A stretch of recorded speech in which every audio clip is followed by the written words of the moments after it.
నన్ను ఇల్లు కట్టుకోనివ్వండి మహాప్రభో. తన స్థలంలో తాను ఇల్లు కట్టుకోనివ్వాలని ఓ గిరిజన మహిళ అధికారులను వేడుకుంటోంది.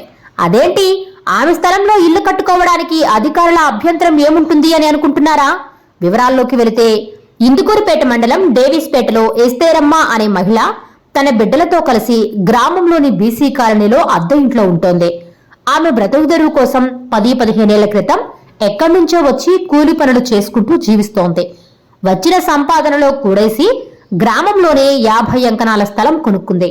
అందుకు సంబంధించిన కాగితాలు కూడా ఆమె వద్ద ఉన్నాయి.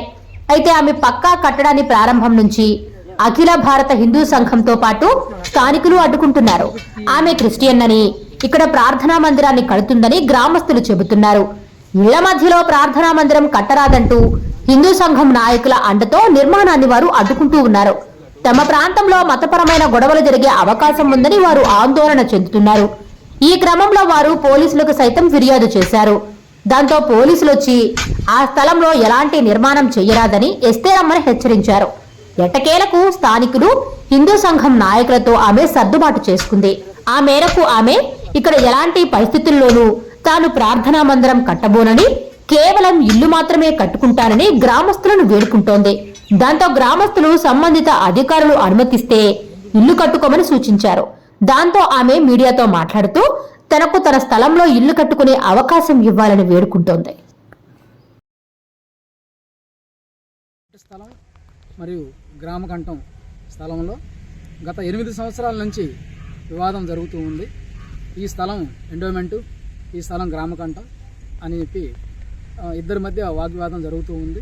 ఇది అధికారులకి తెలియపరచడం, ఇట్లా ఇక్కడ మత ఘర్షణలు జరుగుతూ ఉన్నాయనే ఆరోపణలు వస్తూ ఉన్నాయి. ఈ క్రమంలో అఖిల భారత హిందూ మహాసభ చొరవ తీసుకొని ఇక్కడ ఎవరైతే చర్చి నిర్మాణం చేయాలని చెప్పేసి అనుకోని గతంలో ప్రయత్నం చేసినటువంటి ఎస్తేరమ్మ పాస్టరమ్మతో శాంతియుత చర్చలు జరిపి ఇక్కడ చర్చి నిర్మాణాన్ని విరమింపజేశాము. ఆ క్రమంలో భాగంగా ఈరోజు ఇక్కడికి వచ్చి ఇక్కడ ఉన్నటువంటి స్తంభాలను ఏదైతే గ్రామస్తులు ఆరోపిస్తున్నారో చర్చి నిర్మాణానికి స్తంభాలు వేశారని, ఆ స్తంభాలను ఈరోజు అందరి సమక్షంలో తొలగించడం జరిగింది.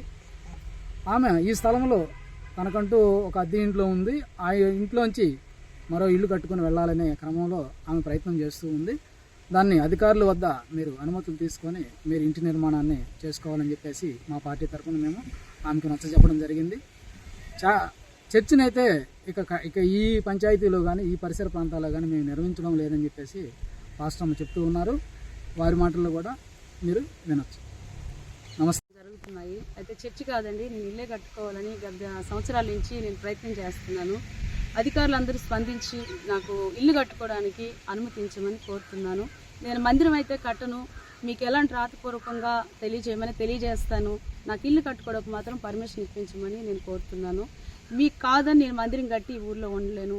ఆ ఊరు వాళ్ళకు కూడా ఇబ్బందికరంగా నేను ఉండను. వాళ్ళు ఇంకా నమ్మట్లేదంటే వాళ్ళకి ఎలాంటి అనుమతి కావాలో నేను ఇవ్వగలను. అంటే చర్చి కట్టను అని చెప్పి రాతపూర్వకంగా ఏదైనా చేయగలను. నేను వాళ్ళకి నేను వివాదం పెట్టుకొని ఇక్కడ కట్టుకొని ఉండాలని కాదు, వాళ్ళతో శాంతిసాధంగా ఉండాలనుకుంటున్నాను.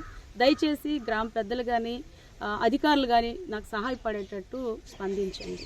అమ్మ, గత 8 సంవత్సరాల నుంచి గొడవ జరుగుతుందన్నారు కదా, మరి అప్పుడే ఈ మాట ఎందుకు చెప్పకూడదు? మీరు అప్పటి నుంచి చెప్తున్నాను, కానీ నా నుంచి నా మాట ఎవరు తీసుకోవట్లేదు. అసలు అప్పుడు కూడా అన్నాను, మీరు నాకు ఇల్లు కట్టి ఇవ్వండి.